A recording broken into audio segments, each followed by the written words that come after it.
riding to work with my best friend Pete. Pete. Riding to work with my best friend Pete. He's riding to work with me.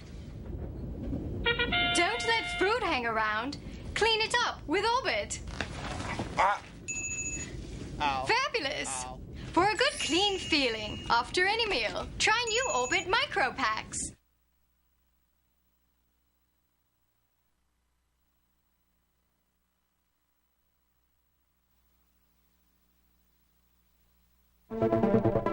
It's not just radio, it's Rockland World Radio. RocklandWorldRadio.com.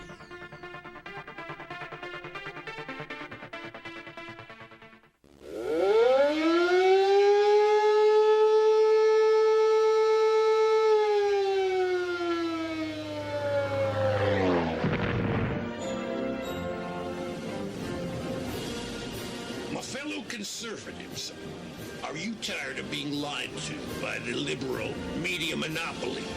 Well, fear no more. My great love for America is driving me forward. Turn your radio dial all the way to the right, America, and learn the truth. It's time for Pep Talk with me, Preston Pepper. Am I on, Rich? Am I on? Jesus, I've got a crew around here that couldn't organize a piss-up brewery. What was that? Am I on? Come on, somebody. I'm on. He finally gave me the thumbs up. You know, I am just sitting here talking to you fine folks dying of jet lag. You know I had to fly over to Scotland with Bubs, and, boy, am I bushed. I got back here. I just couldn't stay there. You see, I've got my hat now. I am now the Laird of Dundee. I was out there. I had to answer a lot of questions at a Klan meeting. I'd been to Klan meetings before in the United States, but this was nothing like the ones I was familiar with. First of all, the color schemes were completely different.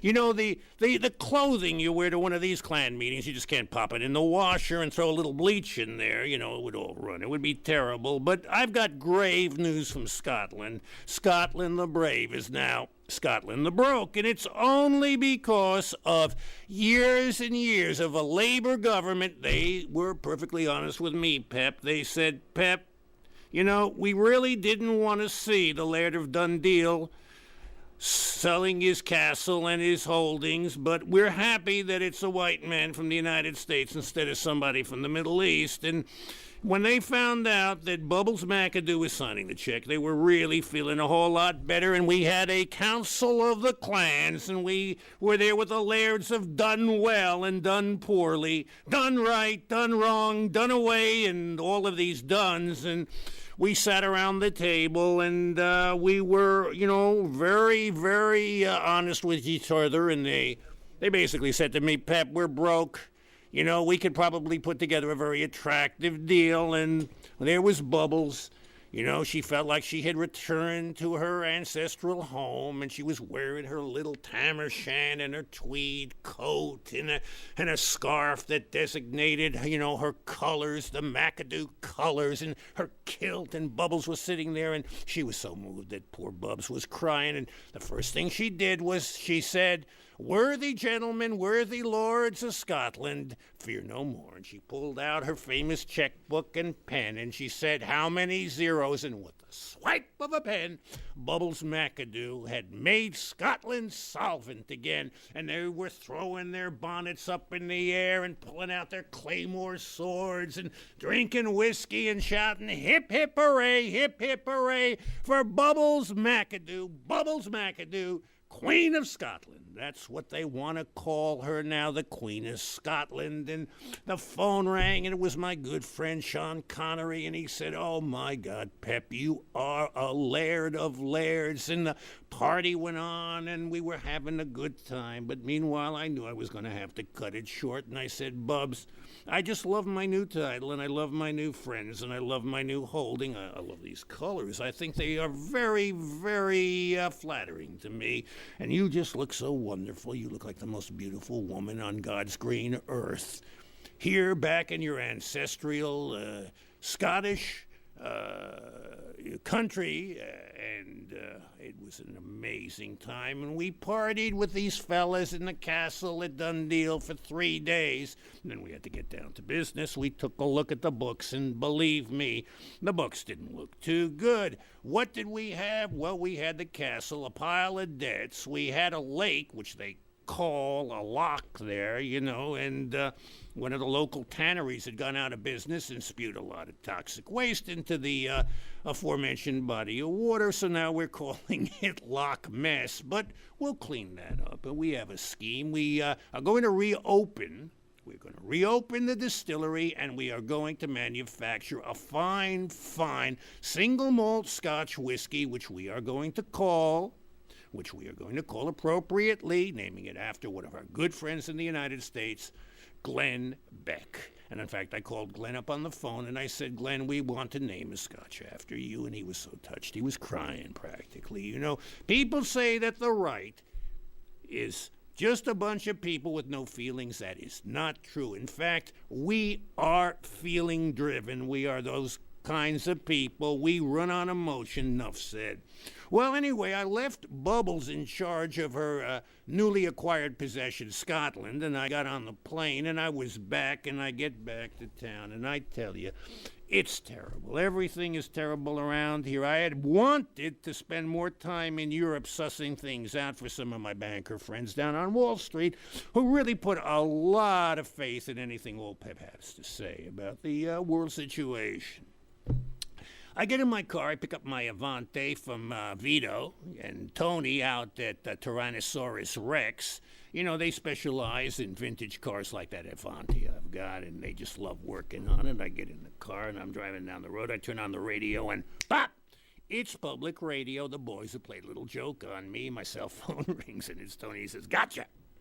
So I figure, what am I going to do? I'll just listen to public radio and hear what those dimwits on the other side have to say. But the news they had was pretty telling stuff. It was all about France. And, this just illustrates one more time why we've got to get rid of government everywhere. It's just clogging up the works and keeping a real recovery from ever taking place. Apparently, the new socialist government under Monsieur Hollande has decided that what they're going to do to stop unemployment is going to make it so expensive for existing companies to fire workers who are currently on their books that they will fire nobody.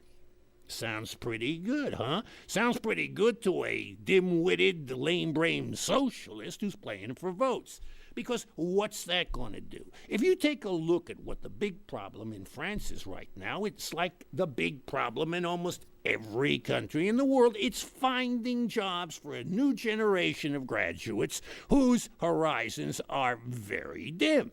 So what are they going to do? They're going to make it so expensive to fire people that nobody will hire people, and that'll be that. It happened in Spain, and it'll happen in France. Just shows you what the left is thinking. The only way you're going to get this economy back on its feet is by practicing some very serious social Darwinism. Sweep away 50 years of social democracy. Get all of this socialism out of there and get people back to work at an affordable wage level. But the French don't want to do it, the Germans don't want to do it, nobody wants to do it, and the Americans don't even want to do it. Why? Because of liberalism. It's a disease that has spread its tentacles outward across the world, gotten the poor world in its treacherous embrace, and is threatening to drag us down.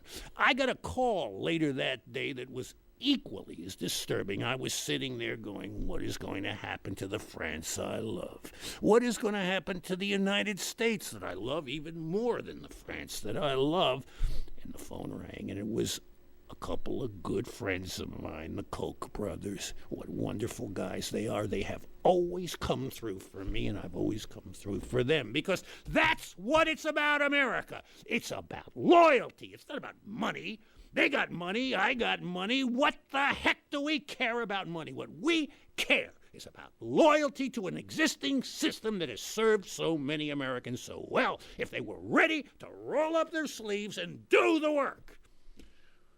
These poor boys get on the phone and they say, Pep, we're really disturbed. We are really worried. We're so worried. And I said, what are you worried about, boys? Let old Pep listen. Maybe I'll have a solution. That's why they pay me the big money. And they said, Pep, there is a concerted effort to portray the 1% as the reason for everything that's gone wrong in this country.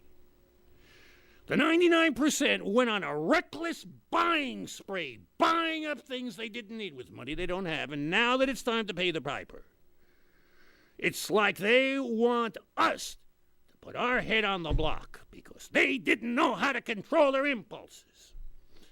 I feel, they told me, like a Jew in Germany sometimes, and we all know what happened to the Jews in Germany. I said, yeah, you boys probably know what happened to the Jews in Germany. I mean, that was just a little joke. And I said, this is terrible. I said, they said, it is appalling. The gays are only 10% of the population. They won't put up with this kind of prejudice. The blacks are 20%. They won't put up with this kind of prejudice. There are only 6 million Jews in the United States. They won't put up with this prejudice. Why must the 1% be subjected to such persecution, Pep? Is it fair? It's not fair at all. It's not fair at all. Well, I said, look, I'm going to work on this. This is the kind of thing I excel at. By the way, have you heard the good news? I'm now the Laird of Dundee. And, we're going to be putting out a special commemorative bottle of whiskey called Glenbeck. And they liked the idea. They liked the idea, but they really were just too worried to talk about such things. And they got off the phone, and I shook my head, and I said, perhaps it's time for old Pep, to get on the case. Let's be honest. I don't change my clothes in a phone booth if such things still exist. But, some people have called me somewhat of a Superman, So I get on the phone and make a few calls. And one of the people I called was my old buddy Clarence Thomas, and as followers of Pep Talk know, Clarence and I are this close. Clarence Thomas is quite a guy. Quite a guy. I love Clarence Thomas like a brother. I love the black people of the United States very much. It's probably got something to do with old Bingo, who raised me as a boy, taught me everything I know. In fact, Bingo's probably the guy who got me into politics. He taught me a philosophy, a simple, down-to-earth philosophy that has served me well my whole life in politics, and it was simply this. He said, Pep, if you're not cheating, you're probably not trying. So I get on the phone with Clarence Thomas. Clarence knows all about my affection for his people. And he says, Pep, it's great to hear from you. And I said, Clarence, I just got off the phone from a couple of your good friends, the Koch brothers, and it's pretty troubling what I just heard. And he said, oh, yeah, they're scared. I said, it's nothing. He said, that's not the way they feel about it. They are not going to be comforted that easily. We're going to do something about this. I myself might be considered one of the 1%, particularly after I acquired this title. I am an aristocrat now. And by the way, you're going to have to start calling me the Laird, And he said, okay, Pep, I mean Laird. And I said, that's good, Clarence. That's very good. Let's just keep it that way. I said, we got to do something. And I was thinking, if the liberal media monopoly continues to disparage the 1%, can't we find a way of indicting them for hate crimes? It's a clear-cut case of a majority persecuting a very small minority. And Clarence thought for a moment, and he said, that's a very good possibility. We could do something with that. We probably would, be able to make that stick if it ever came to court, but you're going to have to get involved with the Congress and have some kind of legislation passed, which would declare the 1% a legitimate minority. Not a minority numerically, but a minority in terms of like blacks and gays and such. Like women, for example, who are a minority, but they're not a minority. They're the minority that isn't a minority, Pep, if you know what I mean. And I said, yeah, I know that, Clarence. I know all about women, And he laughed at me, and I laughed at him. I said, you been drinking any Diet Coke lately? And then we left it at that. So we're working on this right now, and I made some calls to the boys in Congress, and I said, the people who sign your checks are getting pretty pissed off. They just are getting tired, sick and tired of having to absorb all of this abuse. They did the work, they made the money, they make the jobs, and now everybody is blaming them for this turndown. It's really not fair. And by the way, have you heard the good news? I'm now the Laird of Done Deal. And I really would appreciate it if you people showed me a little bit more respect. I'm not just merely Preston Pepper anymore. I mean, Preston Pepper. I was quite something just as Preston Pepper. I used to proudly say I don't need a title in front of my name, but I tell you the truth, since Bubbles bought me this title and the castle and the lands and the tariffs, by the way, boys, my castle comes with the ancient right that allows me to hang cattle thieves and gypsies, I mean, not that I'm going to hang any gypsies, but, if I wanted to, I could, providing them I hang them from a traditional gallows, meaning an oak tree. And they were pretty impressed. They said, "Whoa, you got that now?" I said, "Yeah, I got that now." And anyway, I want to see if we can write up some legislation and push it through one night when the liberals are sleeping, and we could have it declared a hate crime to write anything negative about the 1%. The bankers, I'm sure Jimmy Diamond's going to want to get in on this, and the boys over at Goldman Sachs, and all of these people who are really feeling the unmerited wrath of the rabble. I'm sure Mr. Hamilton would even understand what we're trying to do. And they said, well, they'll get right on it, but they would need somebody to help them write the legislation. That's how it is. Nobody writes legislation anymore in Washington.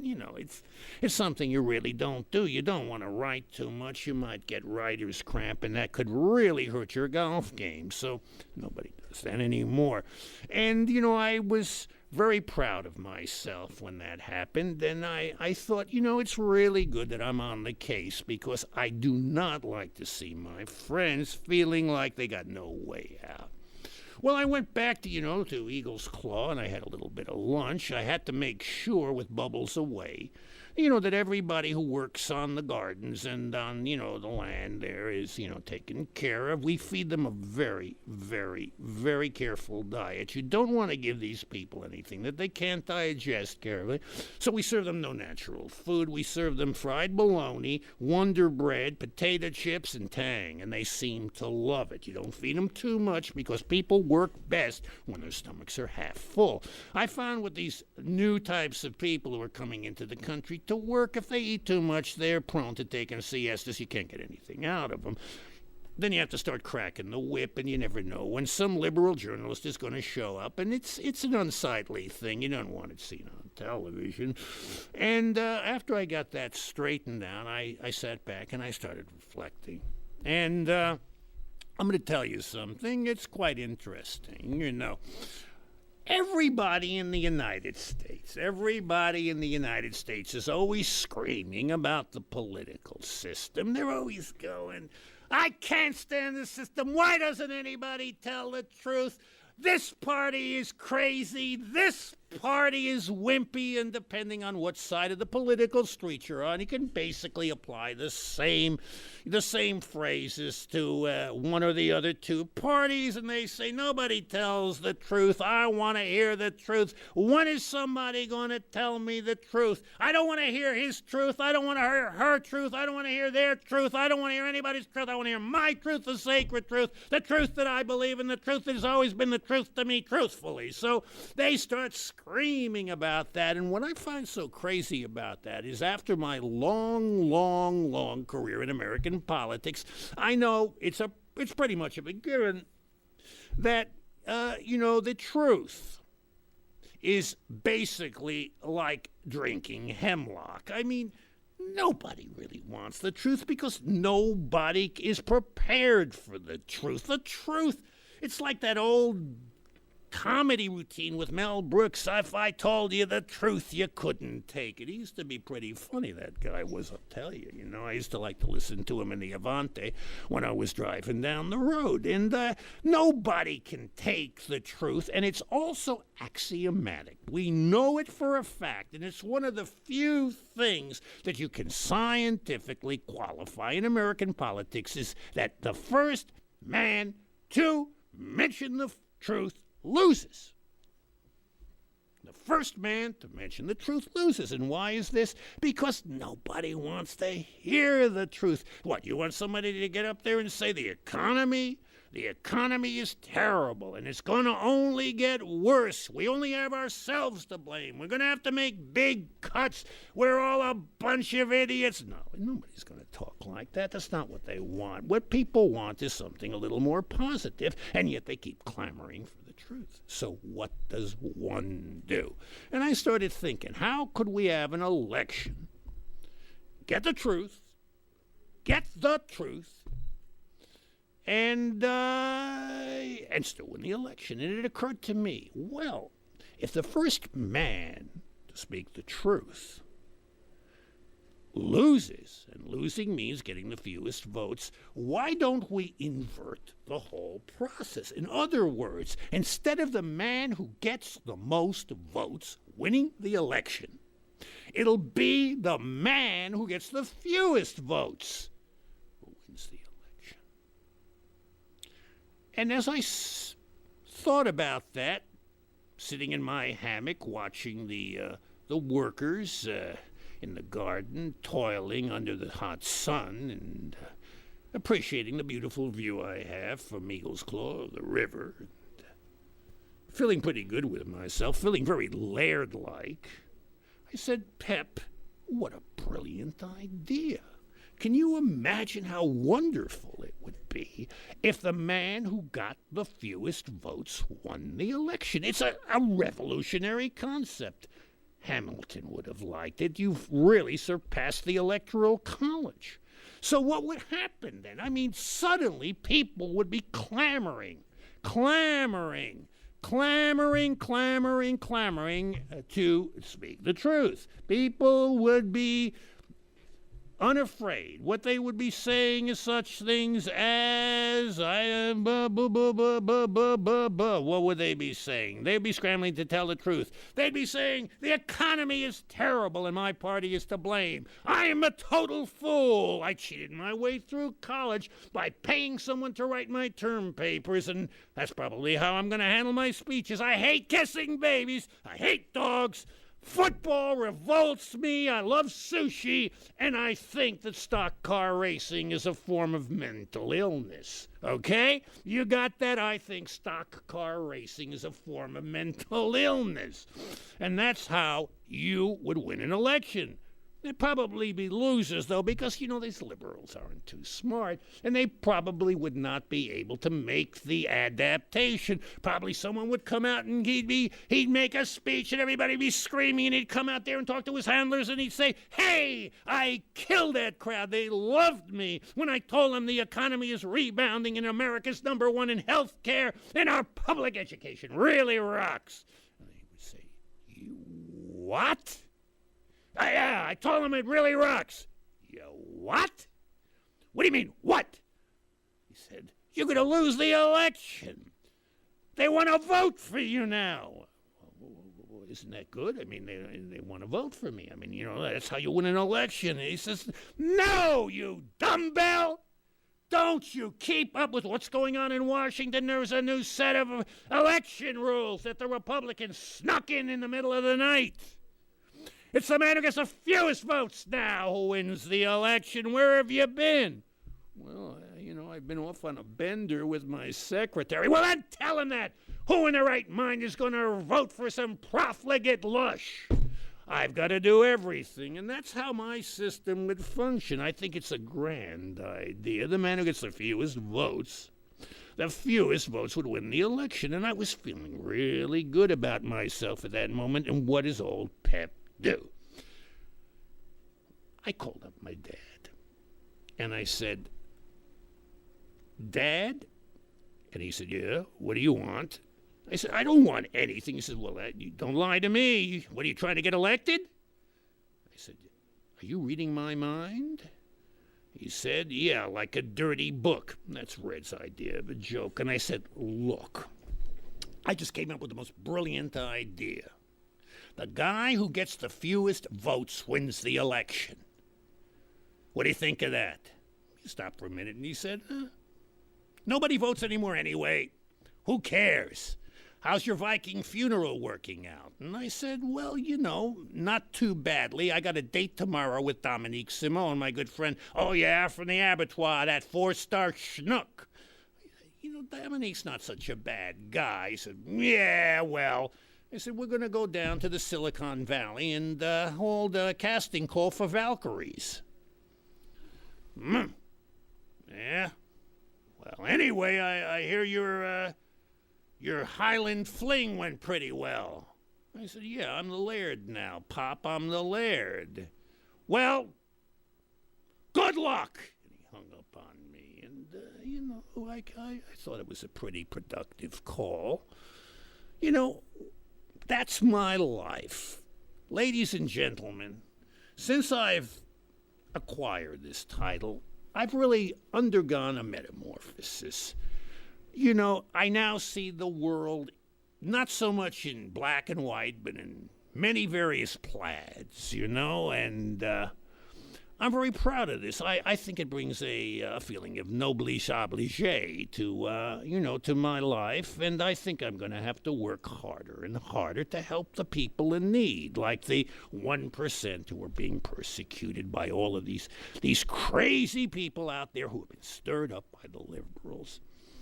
And I'm going to continue my good works, and so is Bubbles. In fact, the funny thing is, do you know that yesterday Bubbles was just thumbing through her portfolio, and she pulled something together and said, Pat, I never knew I owned this company, Kraft. Have you ever heard of them? I said, Bubbles.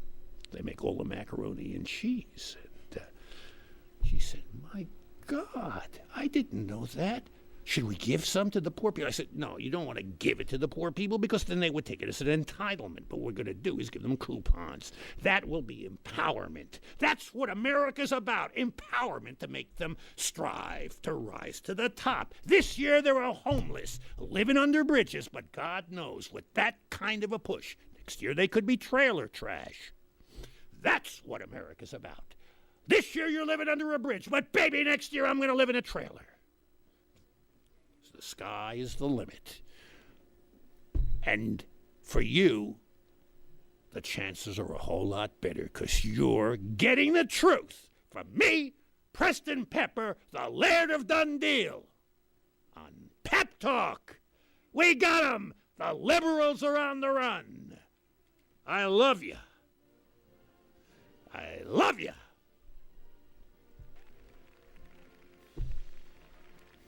I love you. Can somebody hit the goddamn music? I mean, what's going on around here? You're talking to royalty.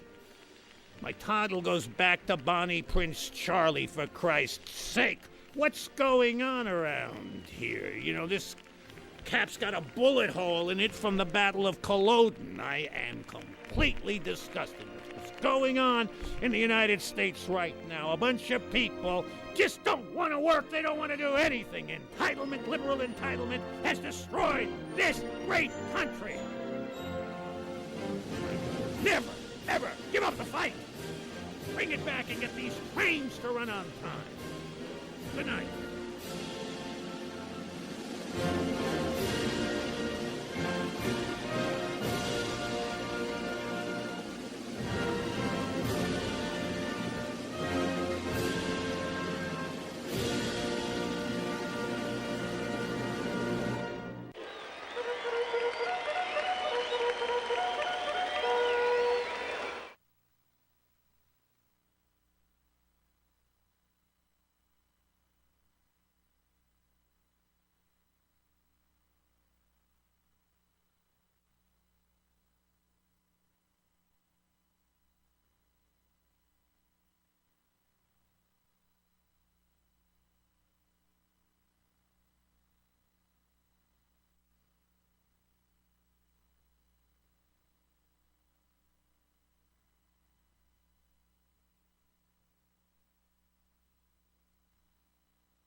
Women have made it the #1 selling anti-aging cream undeniably. It creamed unbelievably, a $500 cream. And now women have made Regenerous Microsculpting Cream also unscented. Women love it, and original and also fragrance-free.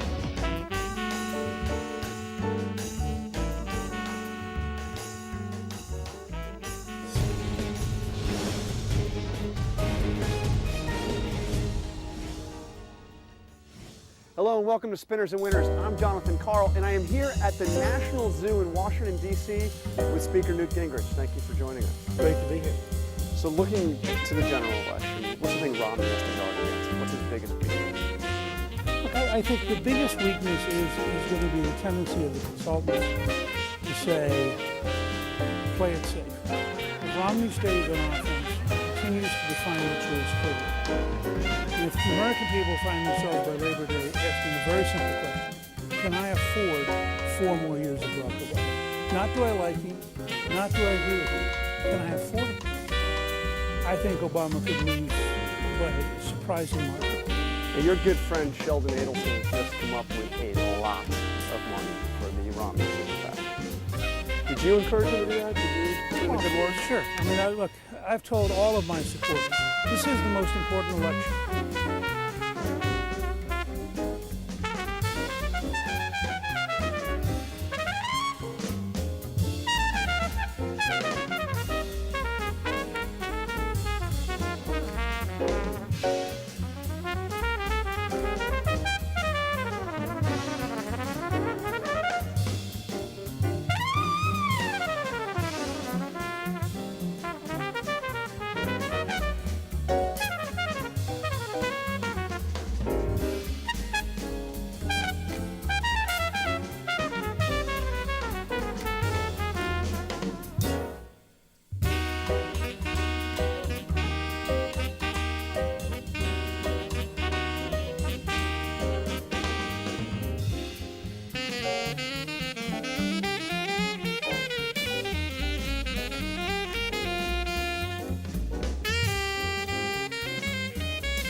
Welcome to Sober University, your next step to successful recovery, with Cheryl Adler, who says if you are going to crave anything, crave living life to the fullest. Maximize all you have and squander nothing.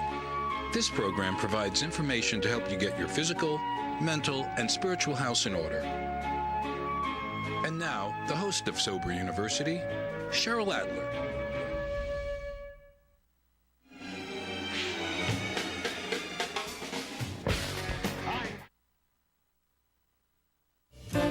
Looking for a fun evening full of great music, interesting talk, and advice to make your life better? Come join Deandra for Happy Hour.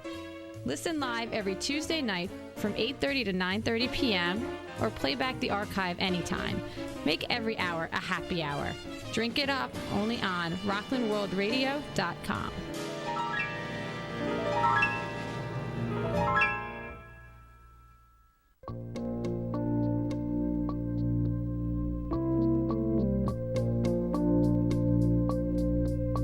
Hello, people. This is Dan Winheim, and I invite you to join me every Tuesday evening at 6:30 for my new summer program, Dialogues with Dan. My guests and I will discuss disabilities, disability issues, and information, including local organizations and events for the disabled community. If you missed the program, you could always check it out on the archives. Dialogues with Dan, heard live every Tuesday evening at 6:30, right here on the internet broadcast station on the Hudson Valley Rock